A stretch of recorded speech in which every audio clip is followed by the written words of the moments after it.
cattle inventory is way down and leading to higher prices at the grocery store for beef. Beef prices are up 15 to 20% year over year.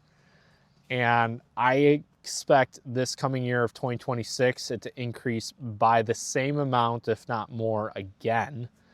And some talks are ground beef, conventional grain-fed ground beef, as high as $10 a pound. So the end's not in sight. And the reason why is the cattle inventory continues to decline. The report just came out last week from the USDA. Once a year, USDA does a survey to find out what the cattle inventories are.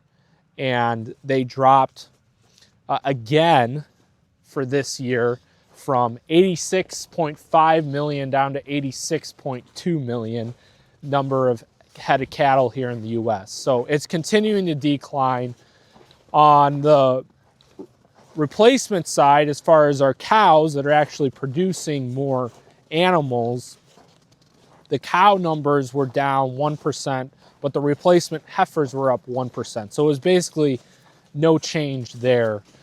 So that means, unfortunately, this year and next year, probably no change. Back in the early 2020s, a lot of farmers were having to sell their cattle and forced to do it because of financial strain and also the shortage of hay. There was a lot of droughts going on, and so people just didn't have pasture or hay to feed their cattle.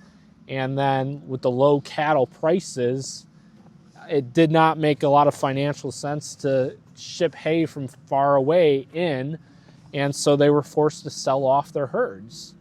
And the second reason would be a lot of farmers are just older and they're retiring and they're ready to get out of the business, and so that's leading to a lot of them selling off their herds as well. The younger generation, the children, they don't see the reason in coming back to the farm because it's been so unprofitable over the years. And it's just, how do you support two households on that same farm? So, and then I would say the last reason, and this is actually a really positive one for everyone in the beef industry as producers, is beef demand is going up. Right now, a lot of people are recognizing that beef is a super nutrient-dense food to eat. It has a good ratio of omega-3s to 6s, and it's mainly what our ancestors ate, ruminant animals. And so what's the main ruminant animal we produce here in the US? It's beef. So people are looking for beef as that ancestral type eating diet that they're seeking out over chicken or pork.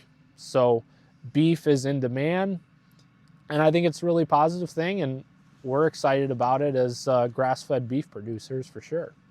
As you guys all know, we live in a global economy now, whether we like it or not, and so whatever deals our administration cuts with other countries to bring in more beef, obviously that has an effect on us as a beef producer and the beef prices overall. So what I can tell you there is, I know recently there was a deal cut with Argentina to bring in some more beef. It was a very small amount, nothing that was going to cause any dent in the rising cost of beef. I don't see that improving through imports. Now, obviously, I don't have a crystal ball and I can't say what's going to happen in the future globally. There could be some changes that help improve this, but overall, I just don't personally see any changes there from the global beef imports. We do import a lot of beef here in the US, and the thing I'll point out is we import, most of it is lean trimmings, and a lot of it's grass-fed also. So 90% of the beef you buy at a local grocery store, supermarket that's labeled grass-fed is actually imported. It's not here from the US.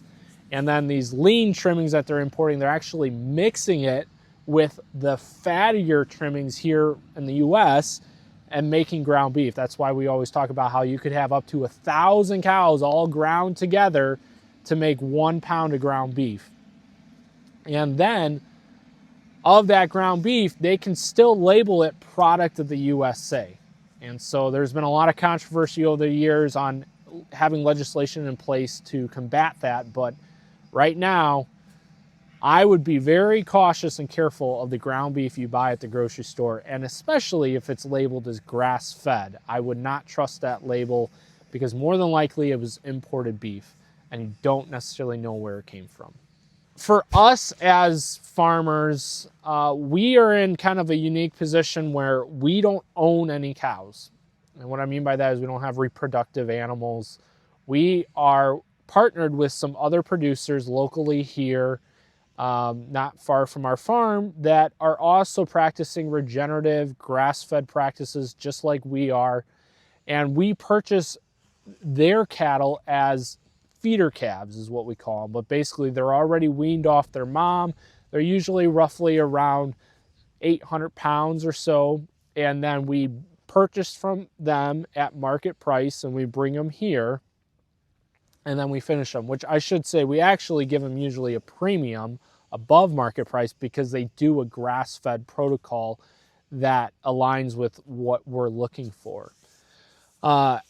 But what's happened here recently is we used to give this very high premium over market price, but with the markets increasing so much now, it's become increasingly more difficult.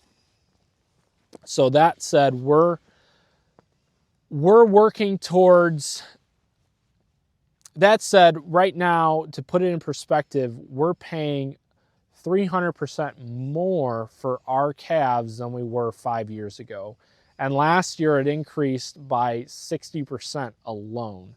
So we went from paying maybe around $2,000 all the way up to $3,000 for that same animal.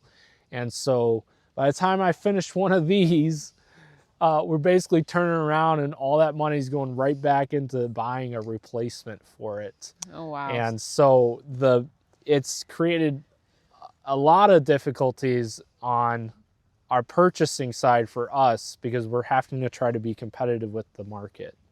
So Wanda Farms' long-term vision is we're gonna have to do some price adjustments because obviously we still gotta be a profitable business.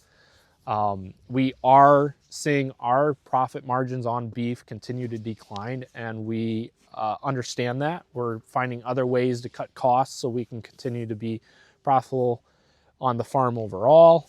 But long term, what we're doing is we're trying to work towards finding some producers that we already work with and some other new producers that have maybe this mindset on not wanting to ride the markets, but they actually want to come up with like a long-term contract to sell their beef animals to us to where they're profitable every time, and we know kind of what our costs are going to be, and we're not riding this market wave, so to say.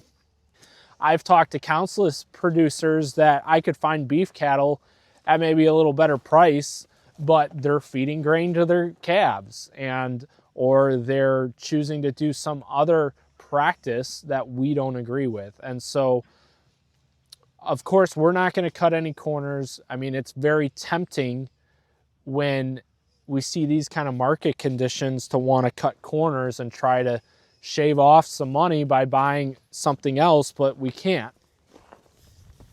It's actually interesting right now when you run the economics financially for any farmer, it makes no sense for them to be a grass-fed producer because grain is cheap. They can literally go out and buy cattle, put them on a grain-fed only diet. The feed is super cheap. They can get double the weight gains that we can on a grain-fed diet, and then turn around and sell those animals a lot quicker. And so their time to hold the animals is half the amount of time as we have.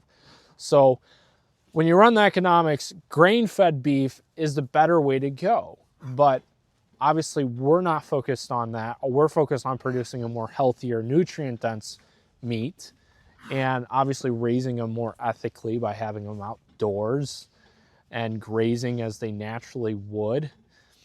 And then, of course, wanting to do what's better for the animals. And so we know that it's healthier for the animals, it's healthier for us and as consumers, and it's the right thing for our land as well.